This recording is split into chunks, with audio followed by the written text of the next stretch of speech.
our goal for our 1 hour together is to run through just a great overview of three different youth apprenticeship programs that we're excited about and we think could be illuminating for folks to help understand the different roles that intermediaries can play and how they can utilize their unique structures to develop effective programs. So, in the interest of time, I'll go ahead and get started, but feel free to introduce yourselves in the chat and share where you're from, which organization, and that'll help us understand who's in the room and, yeah, better tailor our presentations to who's here with us today. But, sorry, this is in the way. I'll kick us off by giving a quick introduction of PAYA. If we haven't met before, my name is Ivy Sullivan. I work at New America, a think and action tank based in Washington, D.C.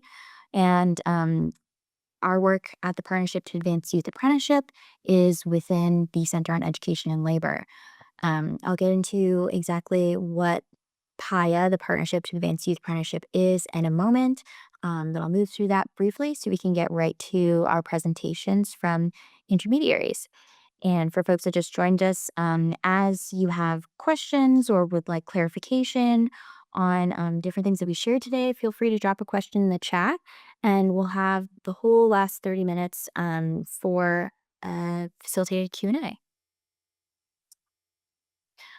So, PAYA, the Partnership to Advance Youth Apprenticeship, is a multi-partner national initiative that works to expand the access and advancement of youth apprenticeship programs for young people ages about 16 to early 20s. And we're a partnership of different organizations that are all committed to this mission. I work at New America, which is the lead partner for the Partnership to Advance Youth Apprenticeship. And together we host different webinars, share resources, and yeah, bring people together within the PAYA network to share best practices and connect folks that are all working towards developing or starting youth apprenticeship programs. So, a little bit about our work. We support place based partnerships by providing technical assistance to our network members. We facilitate learning and innovation by sharing what's working across the country in different geographies.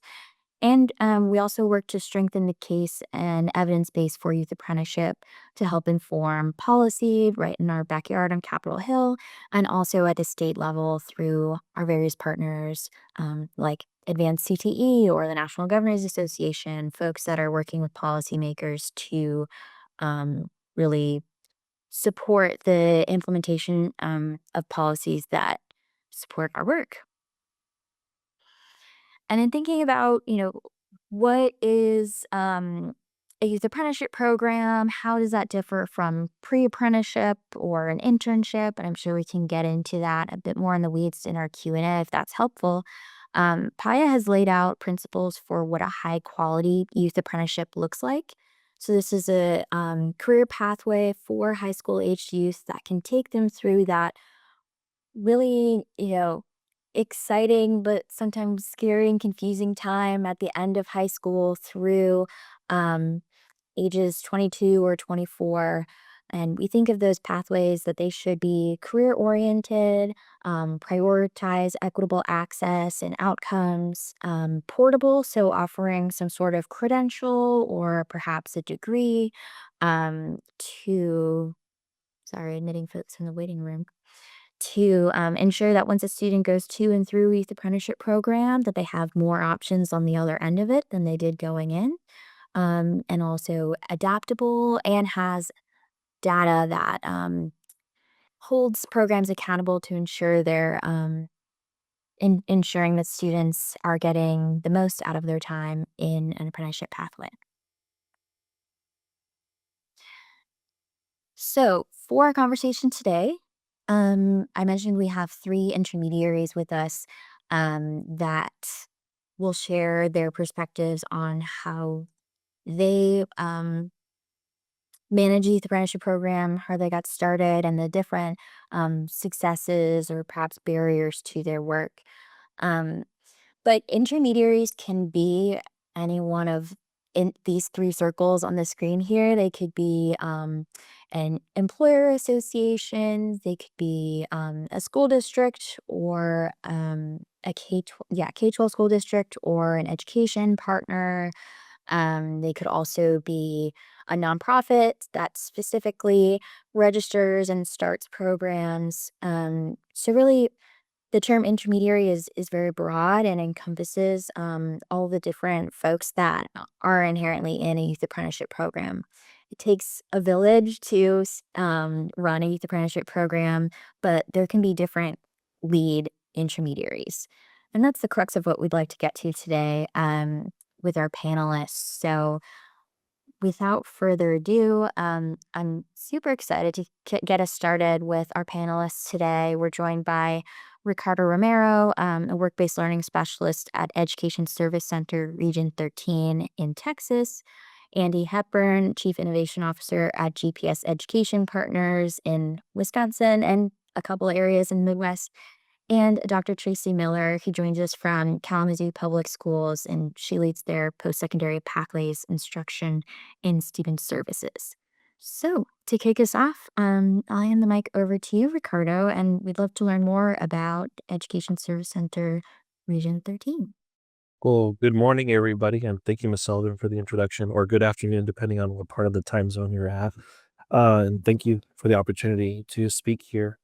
Region 13, we're located based in Austin, Texas. The service center here, we service 10 counties in our K through 12 programs, and we provide different services, and every day I'm meeting a different person in their group that has over 300 employees. And they're like, oh, we work in teacher certification, child nutrition services, special education trainings. And I just met somebody who now they revamped their name. Instead of calling it after school program, they're just calling it an additional learning service for the students. And they're revamping different programs and just variations from all kinds of worlds that we have here.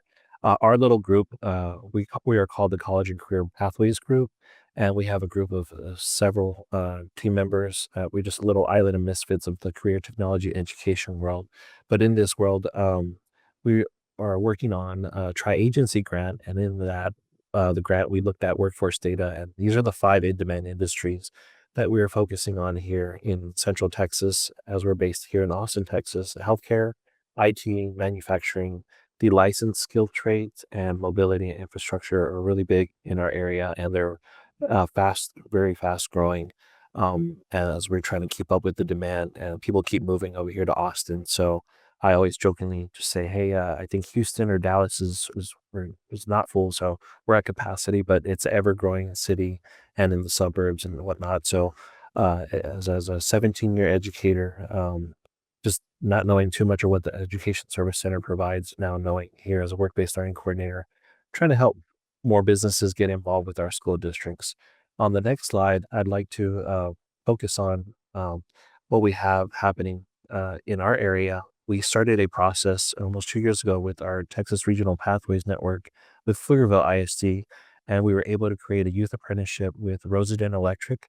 They're part of the IBW 520, and also with our Workforce Solutions capital area. And more importantly, we partnered with our district here, Pflugerville ISD. And currently, we have 6 students in the youth apprenticeship program. They're about to graduate in about 17 days. So I was eager to talk to them a few weeks ago and just kind of hear about their experience with our first ever youth apprenticeship that we launched with this company. And it was great to hear their stories. And our goal right now is to have 10 youth apprenticeships in 10 years. So right now we have 1 of 10. So the former football coach in me is a little competitive when it comes to that. So we're looking to expand on plumbing next. And we also just launched a website that's called futurecentraltexas.net. That was an inspiration from Inspire Wisconsin. So we're trying to make those connections with business partners here in the area.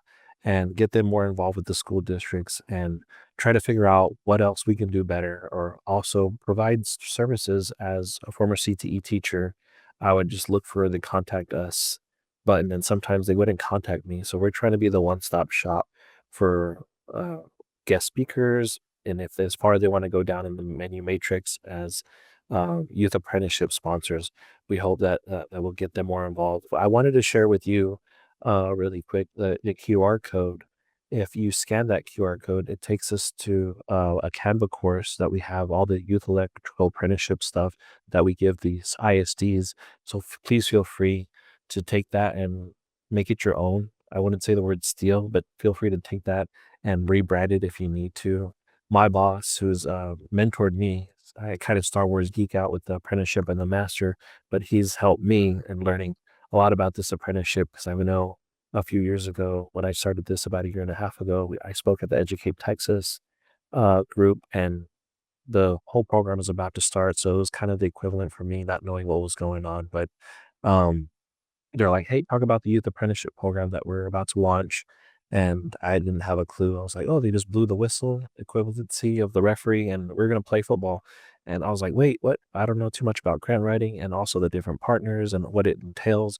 But a lot of that information now that I'm pretty well versed on, and his tutelage is on there. So please feel free to make that your own if you'd like to scan that. And rebrand it if you need to. Also, the video that we're about to show in a few seconds was really great about what this program is. So, Miss Sullivan, if you don't mind pushing play and letting the kids do the talking. My mom was so happy for me that, like, "Oh my god, this is your first job. It's not a job, it's a career. This is your first career. It's literally your first employment too." Yeah, 'cause they get some kickstart into their, career, especially, like, with college. You take a 4-year If you take a 4-year college, then you're taking 4 years off of your career, and then you're going in with no experience other than just, like, the classwork, whereas here, you're getting experience and classwork. So, really, even though you've done 3 years of schoolwork, you've also gotten 3 years of experience, so you're not left behind everybody else. I personally chose the electrical pathway because, it was a new opportunity that was presented to me. I thought I would try something different. Um, when my teacher approached me about it, I didn't know what I wanted to do after high school yet. I had no idea. I was just gonna stay working with the same gas station I'm at for until I figured something out. But he came to me with this, and I said, that sounds like a real solid opportunity. And I did my research. I looked into it, and this seems like the way to go. Well, I'm in school right now. I'm a senior. I'm gonna graduate in May. After that, it's gonna be a full-time job. But right now, I work till 7 to 12.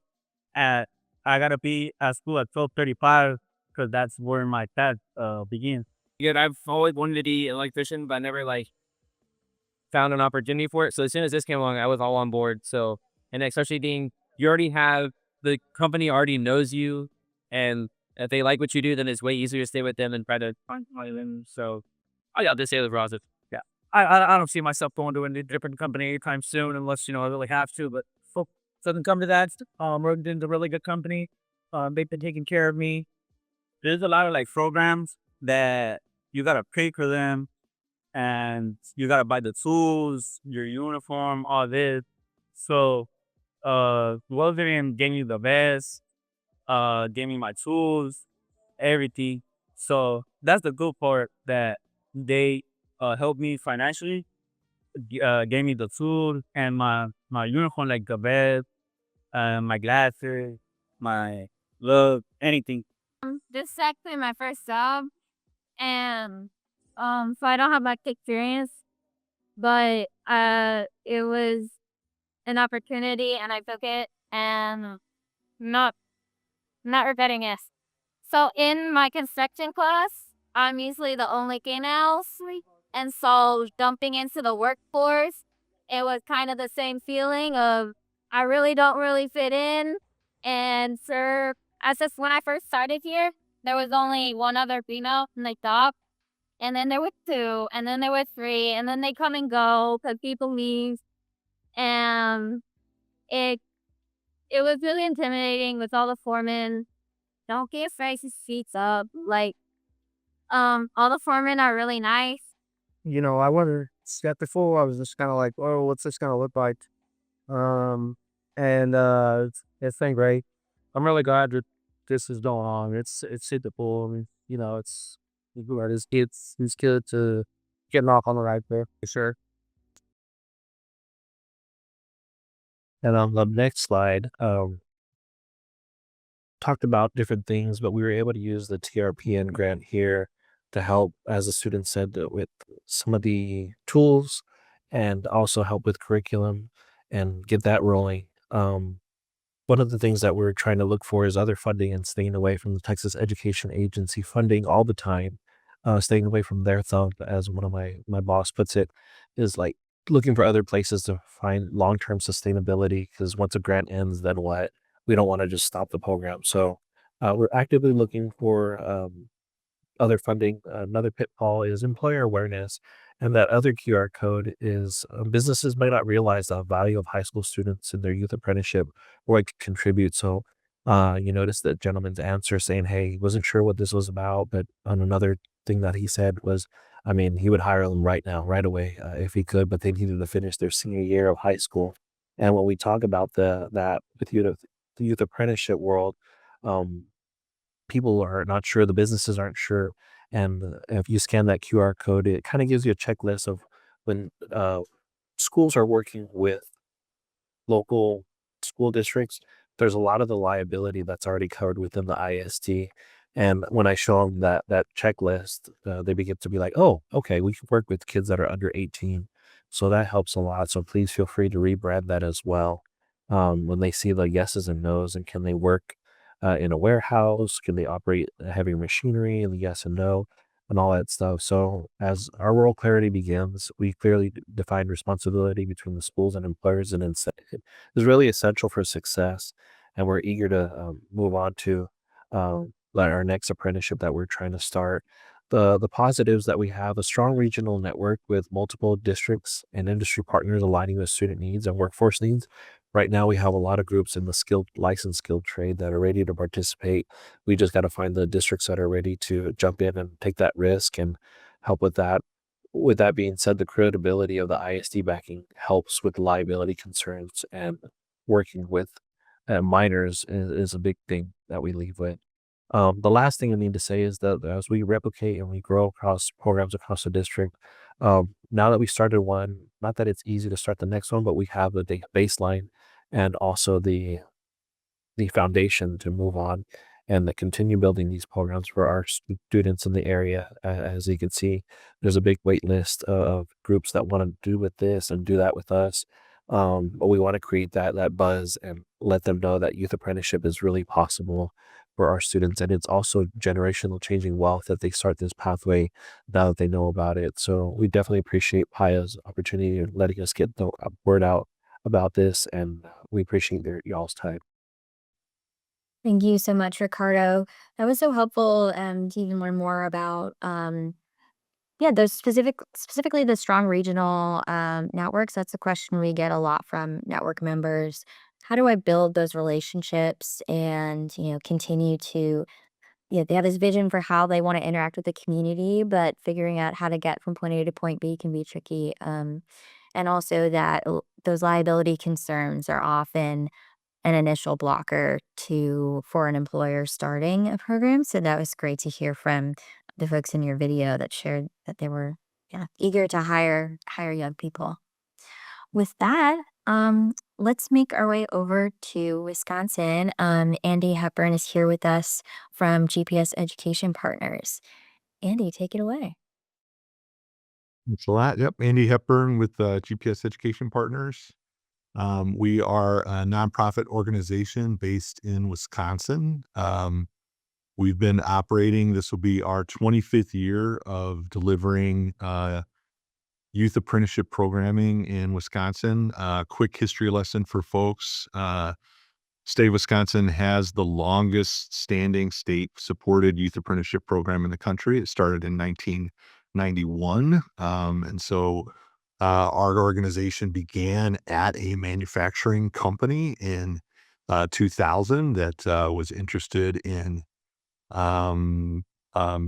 addressing a talent shortage, and reached out to a local school and created an innovative solution of working with or trying to figure out a strategy where they could help students overcome an initial barrier to employment, which at the time was finding people who had met basic employment standard of having a high school diploma. So the program began as a way of addressing students who were not on track to graduate and getting them a high school diploma and a qualified kind of career education experience, and it leveraged the then existing youth apprenticeship program in the state of Wisconsin. And after a few years of running as a business program, it spun up as its own nonprofit organization and began to grow across the state. And so we now function as a fully operating nonprofit.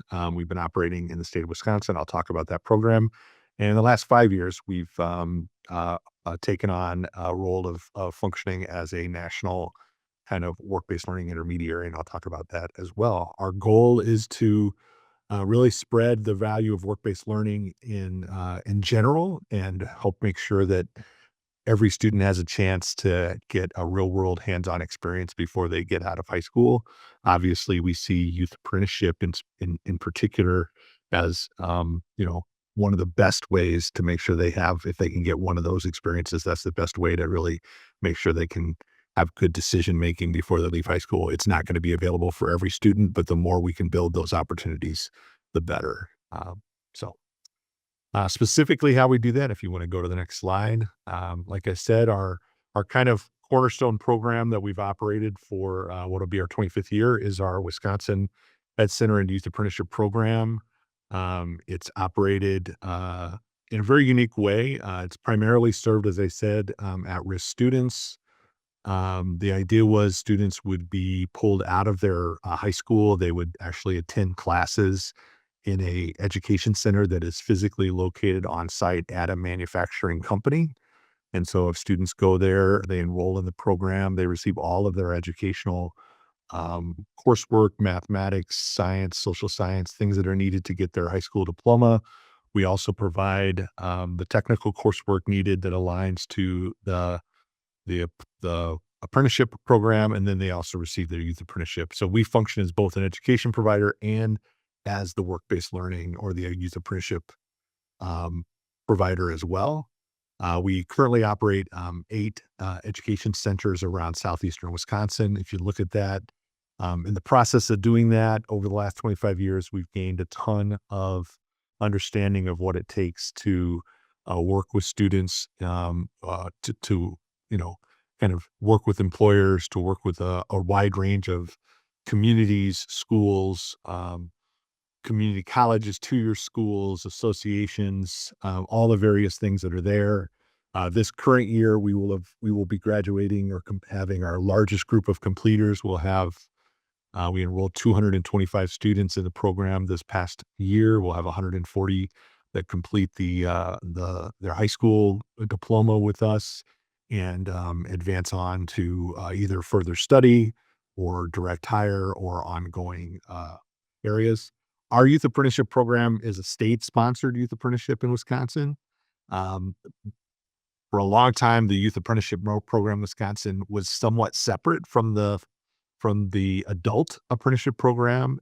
Recently, over the last 5 years, those have become bridged. And so we do have a number of opportunities for students to take the experience they had when they were in high school in the youth apprenticeship and bridge that to a registered, if you will, or to an adult apprenticeship in Wisconsin and gain and count and utilize some of those hours.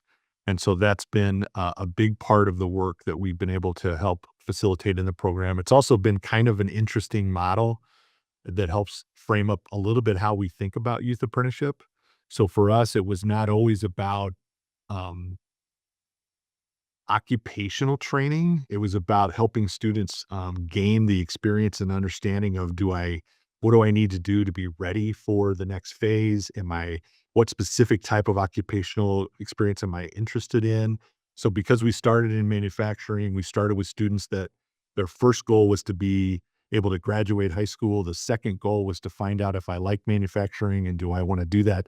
The learning experience from participating in apprenticeship was not always about learning a specific skill, but learning the overall skills of being a quality employee, of gaining the relevance of why learning is important, of gaining the maturity and the adult development that comes with being on the job and being part of treated like an adult and being in those spaces. And then as they did that and they gained those confidence, finding that pathway, making that choice, and then engaging in those processes. So we always talk about the outcomes of being like gaining purpose, creating my plan, and then having the confidence to activate on that plan being the primary objectives, and then helping them leave with the right next step being the most important part. And as the ability to start to intentionally bridge what they were able to obtain in the high school youth apprenticeship to a formal registered adult apprenticeship meant they could accelerate that bridge more tactfully. That's been a great addition to the work.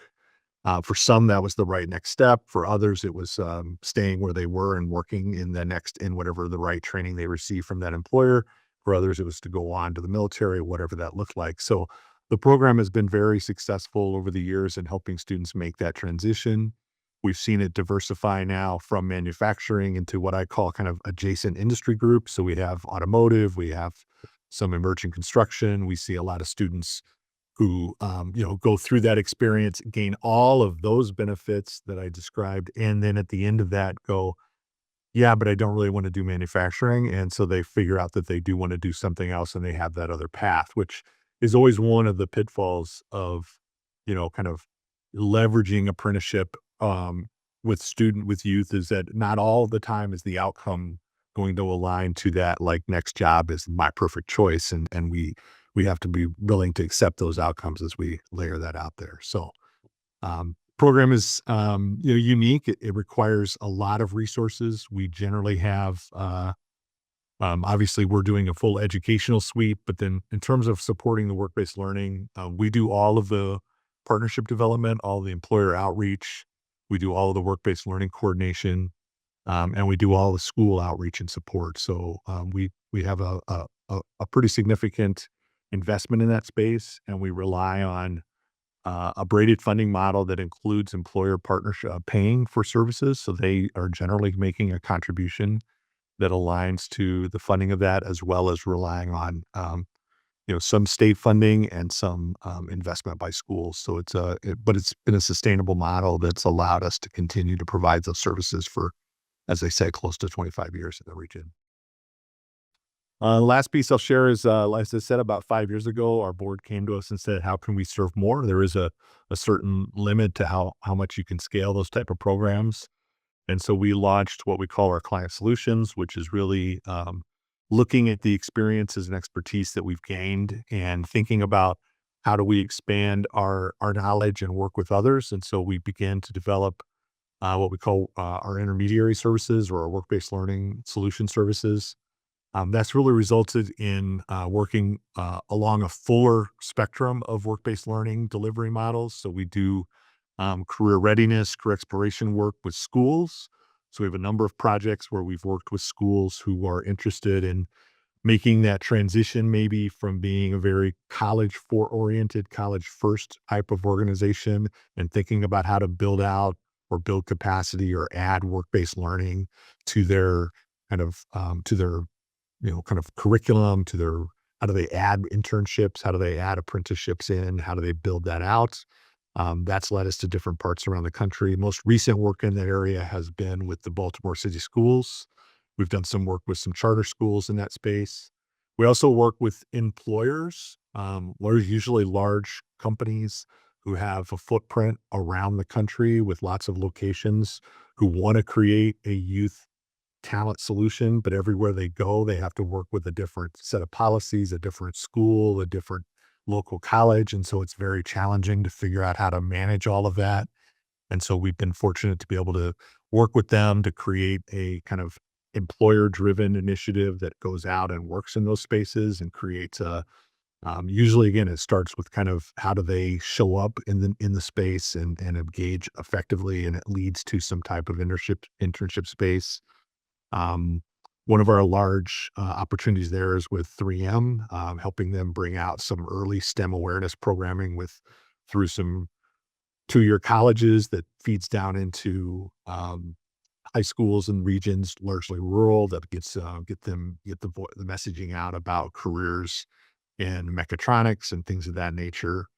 And then we've been very fortunate to have a chance to work within some regional communities where we work with a collection of high schools, and we function as either a direct intermediary standing up and creating work-based learning solutions for that region, kind of being the the the third party administrator of that, or in some cases being able to be kind of a coach to a third party intermediary to help them walk through the hurdles of how does that operate, what are the things they should be thinking about, what are the kind of the challenges to setting these things up, how do we build systems, how do we build capacity, with a large focus on how to reach out, engage, and bring in and manage the outreach between education and employer to get everybody at the table in the right way. And so we really like doing the work. We enjoy being able to work with folks in that space. I would just say, one of the really couple real fast, I know we're running late, but a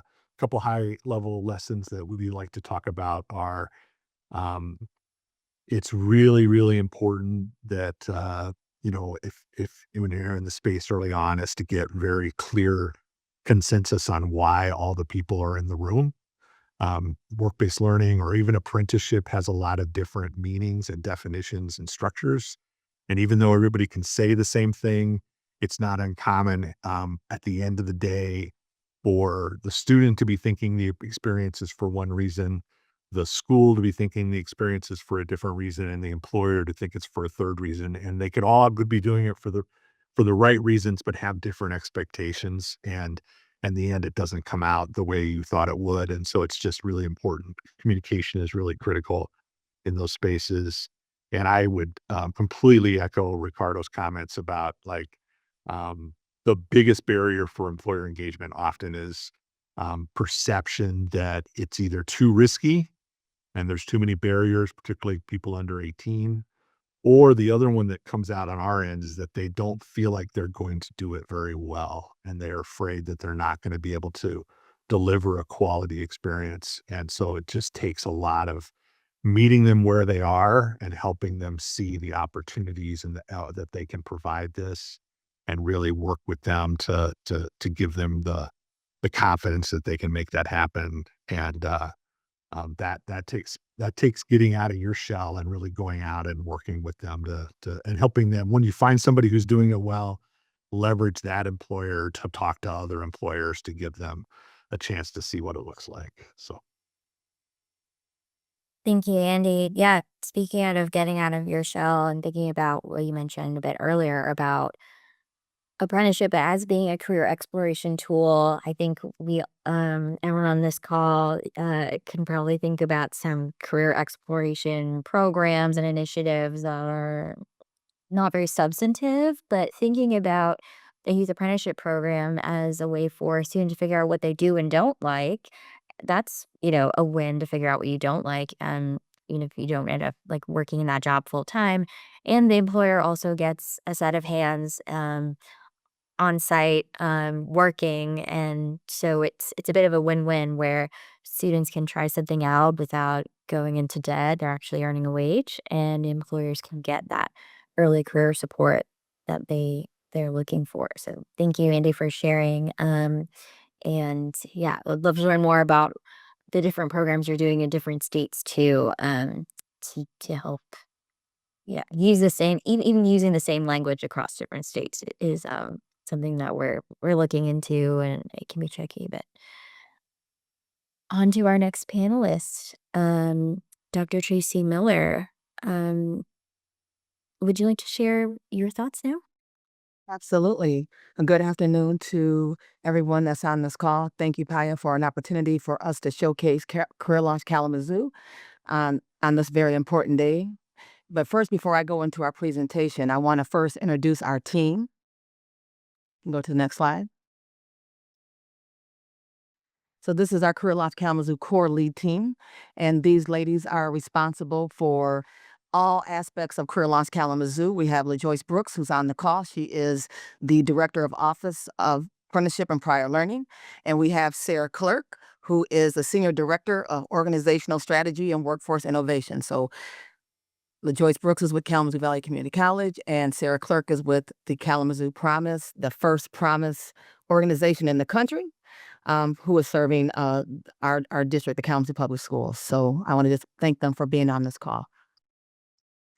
So we are a little bit different in terms of our program and for youth apprenticeships. So we really wanted to focus on our underrepresented and underserved students in the program, as well as other students, but really provide our students an opportunity to see the pathways that they can pursue. Apprenticeships are not something that just starts in high school. It's really a mindset shift that students begin understanding of what apprenticeships are from elementary through middle school, so they can begin planning and be intentional about their career path and career choice. So we provide these 5 career pathway options for our students: the high school associate's degree, the bachelor's degree, job training, a high school military, a high school to military, or high school to apprenticeship. So within our program, we partner with several different employers who are also partners with Career Launch Kalamazoo. We have the city of Kalamazoo. They are also a part of the program. And we have been developing our program, I would say, for about 3.5 years. And within our school system, we have 17 elementary schools, we have 4 high schools, we have a virtual program that's also a middle school, high school program. We have about 13,000 students, and we have about a 68% free and reduced lunch rate in our district. So that percentage is representative of the people who are living in poverty, also that are in our community. So they pretty much balance out each other. So if you can click on that video, we have a student who we ended up building out our business apprenticeship program. And so one of the first pathways that we built out was with Consumers Credit Union. And this is one of our students, Natea Thomas, and she's going to share a little bit with you about her experience. Hi, my name is Natea Thomas, and I work for Consumers Credit Union through the partnership of Kalamazoo Career Launch and the Kalamazoo Promise. My primary role as an apprentice is I work as a receptionist and also loan servicing and risk management. And I also work with HR to make sure my program is cohesive. Throughout this experience, there's been a lot of successes and challenges. One of the successes is being able to work with my team smoothly and being able to understand software and different programs that are used in the corporate world. Some of my challenges have been just time management and being in control of my own schedule. Not only am I a student, but I'm also a part-time worker, and being able to balance those two things really makes a difference in if you're successful in an apprenticeship or if you fail. One thing I would tell employers looking to hire apprentice is that it's important that a apprentice has a mentor. My mentor, I'm really close to my mentor here, and she's helped me grow professionally and helps guide me through this process. She's my direct contact, so I can go to her when I need things, and it really helps an apprentice who's in an unfamiliar environment grow and develop successfully.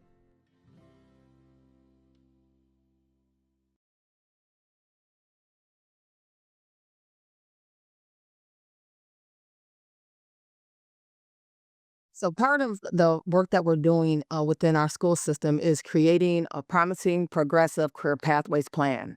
And that plan starts in kindergarten and goes all the way up through 12th grade, and making sure that students are being exposed to career education, being exposed to career pathways, having experiential learning experiences, developing skill sets in terms of communication, organizational skills, problem solving, all the soft skills that we know that they're going to need to be successful, self-management skills, self-responsibility skills, and looking at that all centered around what students know in terms of the key content knowledge that they're learning all the way through their academics. How does academics connect to the real world? How does academics connect to the skills?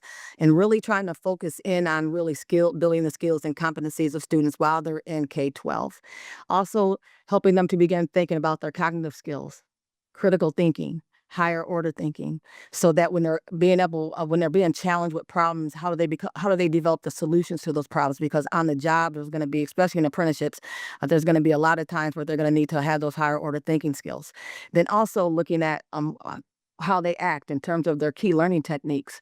As I mentioned earlier about the organizational skill, but also goal setting, looking at it in terms of how they, their dispositions, how they begin to think through their abilities to be able to understand why they're doing what they're doing, why are they learning what they are learning, and then looking at key transitioning skills, having students transition from elementary to middle school to high school, but then high school to the real world. But looking at transitioning in terms of how successful are students being in terms of being able to move to those different grade levels, and what skill sets are they taking to each grade level, and then what is their mindset in terms of how they begin to shift through using the competencies and skills that they develop. So this chart here is showing you a robust career education development system that we're building and trying to create right now, where we're integrating career education through our content areas, and we're looking at ways to meet with our district coordinators and directors, and really looking at our curriculum for the content areas to see where career education fits,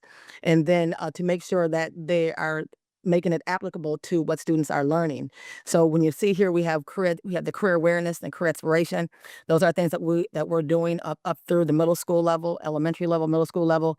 You got the team-based challenges, you got the career development experiences, and then you have the in-school and out-of-school experiences. All of these things are really building a better student in terms of preparing them for graduation, preparing them for the real world, so that when they get into their apprenticeship, they already have the skill sets. They already are prepared to be more successful. And so then we have the 2-year, the 4-year, the job training, and the military and apprenticeship in terms of those pathways. But within our system, we're also creating career pathway maps. How do students get into these on ramps and off ramps? What does that look like? What is an apprenticeship? What do I do first? What comes next? What kind of education and training do I need? If I want to have a stackable credential, what does that look like? Within our program that we're building, students are able to obtain certificates, certifications, and degrees. And so that partnership with our educational development plan then helps students to have that EDP, that plan that follows them all the way through, where they're putting in actionable steps, they're putting in goals, they're being able to explore careers, explore apprenticeships, but also looking at the labor market data and the labor market trends in these particular career fields, and look at the shortage in the occupations and where the talent is and where the skills gaps are, so that they can be better prepared to fill those roles. And you can go to the next slide. So this is our program design. So our students start in 12th grade. We did have students starting in 11th grade, but we realized that we really need to start with the 12th graders and then work down, and then build and grow, and then add more grade levels in, because we are still, starting off trying to build, this program to make it viable for our students within our district, but also within our community. So students have an opportunity to do dual enrollment while they are into the apprenticeship, while they are in school. But once students graduate high school, they also have the Kalamazoo Promise. And so the Kalamazoo Promise pays for job training, apprenticeships, and college. So students are able to have those funds. But we also have, within our state of Michigan, our Governor Whitmer has a plan called 60 by 30, which is 60% of Michiganders will have a certificate or a degree or certification by 2030. And then also within our state, as of last fall, we have the Michigan Achievement Scholarship for every student in the state of Michigan. And that scholarship pays up to 2 years of a community college associate degree, full tuition. It pays $5,500 for students that are going to a 4-year university a year. And it also pays up to $2,000 towards apprenticeships and skill training.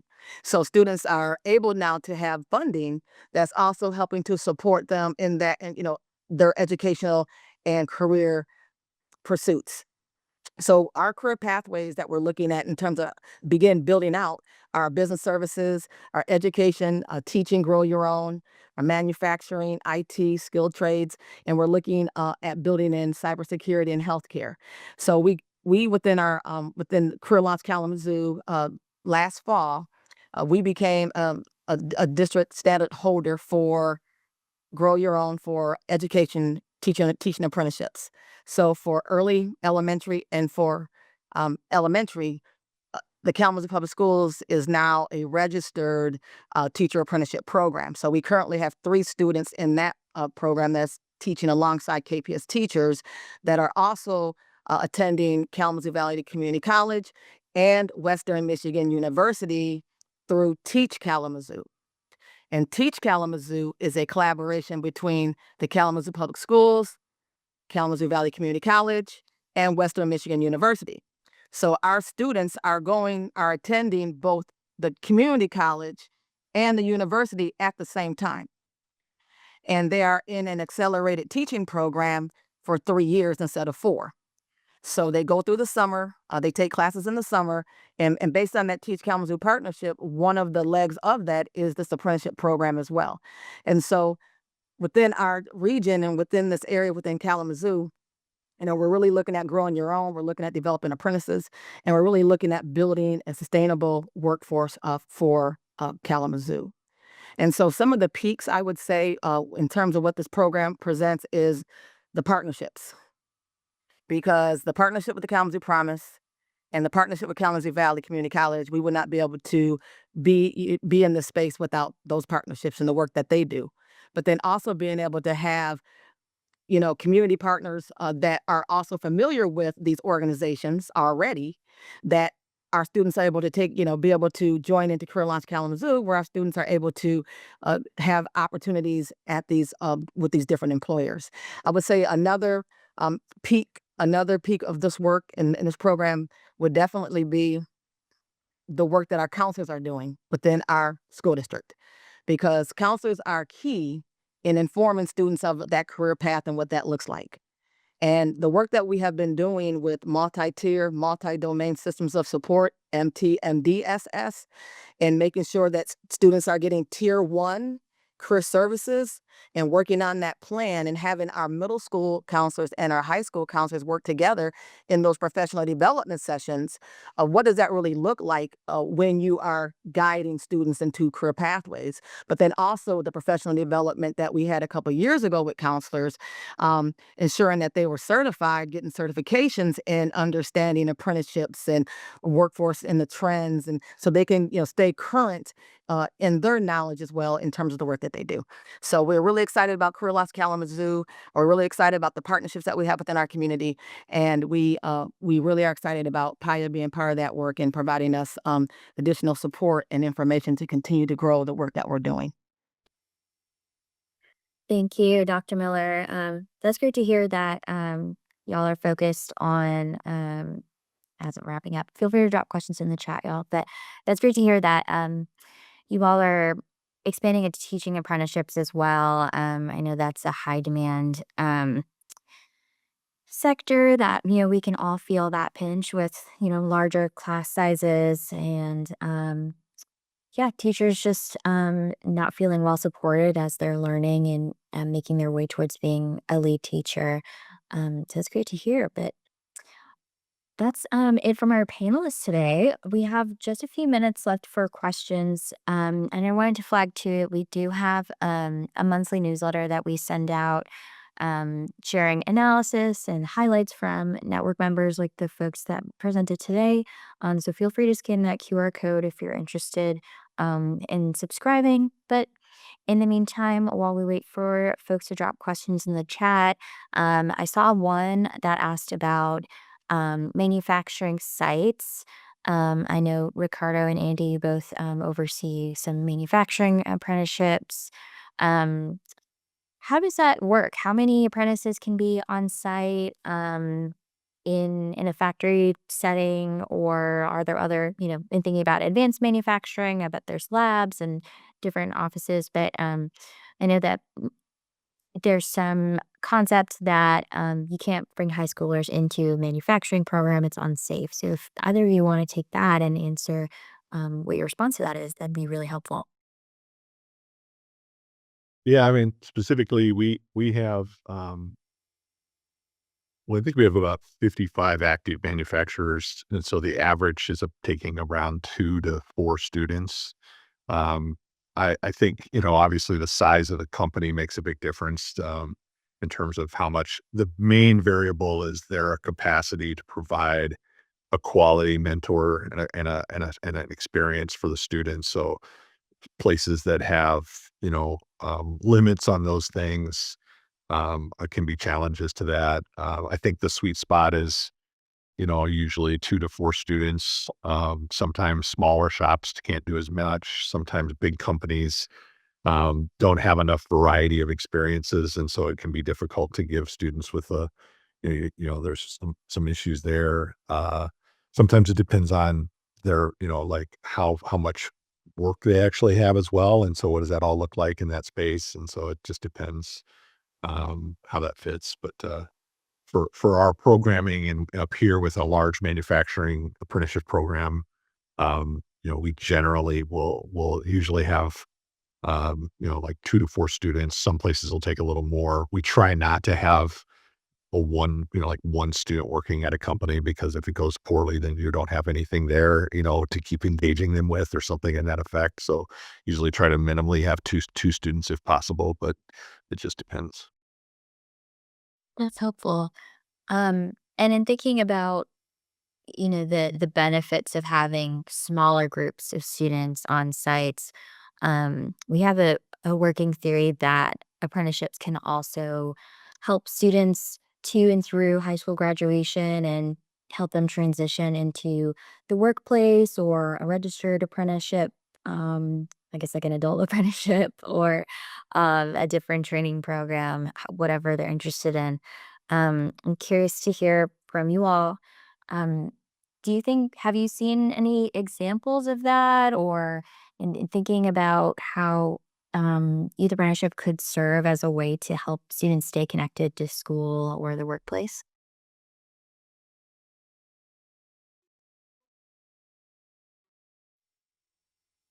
Yeah, I mean, I think that's been a big chunk of that. We launched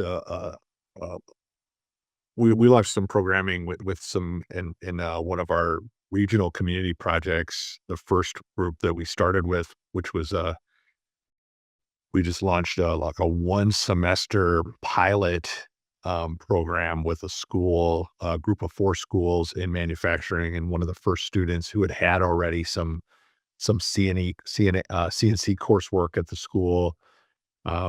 He was able to jump right in with a company. Um, the school had never offered a work-based experience for them. It wasn't a full apprenticeship, so we called it an internship at the time. It grew into more of a full apprenticeship as we were able to build off of it. But he had the skills, and he had the aptitude there. And the company had never had a high school student in that experience. And just off of just 1 semester of being able to step into that experience and demonstrate what he was able to do, the company offered him a summer experience, and he completely um, and then we were able to work with the local 2-year college to bridge that into their registered apprenticeship program that they had launched in manufacturing. So he went there, didn't know what he wanted to do, but wanted to try something out before he left high school, to landing with this company, to signing up into their registered apprenticeship. And today, 4 years later, he's completed his registered apprenticeship, has an associate's degree, has his position, is working at that company.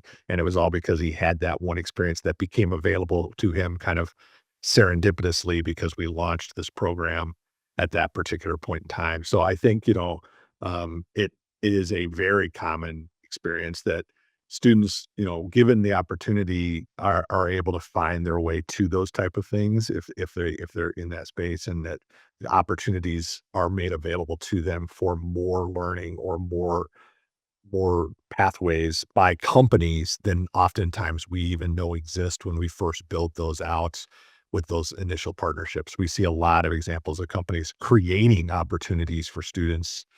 I've got examples of kids in our past where company got so excited that they created um, pathways to like management roles for students that weren't there when we first talked to them, because they saw things in students and all that kind of stuff. So I think there's a lot of those things that happen once they can get through the door. So Yeah, and Ricardo, I saw you nodding along as well. And just thinking back to the video you shared with us of just seeing those apprentices on the shop floor just so excited and engaged and just really taking hold of the opportunity to get real life work experience.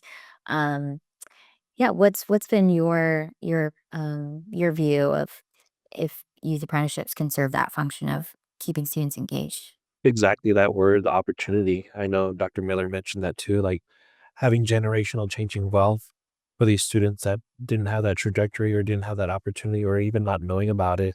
Like when students start talking, starting to reach out at the middle school and even the elementary level, start getting the word out. Apprenticeship is an option. It is another way of schooling. It's not the alternative. Oh, those kids couldn't hack it in college. It's another great opportunity for these kids to do it and get into debt, but without any debt at all, as a college atmosphere. But just having that opportunity is a big deal because I know they know about electrician world or plumbing or manufacturing or whatever it may be, in the apprenticeship world that they're thinking of. But if they don't experience it, then they don't know about it. And if they don't know anybody around who is in it too, that makes a big turn off, or like they're not sure about it. And the parents support too. If the parents don't know anything about that either, too, they might be turned off to doing that. So hopefully as we get the word out more on apprenticeships, that helps a lot too, because I know just having that opportunity to do something makes a grateful, big, huge impact in my opinion. That's great. Dr. Miller, any closing thoughts on this or just reactions? Absolutely. Students are going to be engaged in anything that builds self-confidence, self-efficacy, self-motivation. When they begin thinking about their lives and the things that they want to do and who they want to become, there's so many decisions that they have to navigate. And career education and exploration is one of them.